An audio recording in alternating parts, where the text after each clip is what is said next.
Иә, бүгін Қазыда қырғыз ақыны Мелис Мамаджановтың «Дерексіз дүние» атты кітабының тұсаукесері болып жатыр.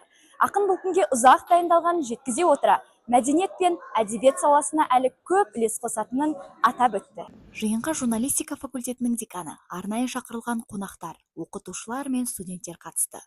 Факультетіміздің белсенді студенттері ақын шығармашылығынан өлеңдер оқыды. Ақын кітабының таныстыру кеші жастардың шығармашылық ой-өрісін кеңейтуді мақсат тұтқан.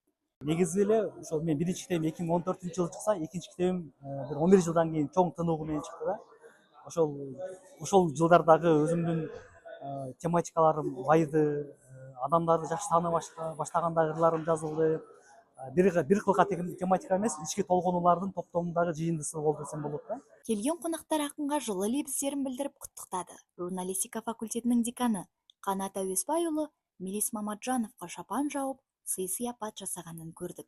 Әр өлеңінің соңында бір-бір ой бар, бір-бір түйін бар.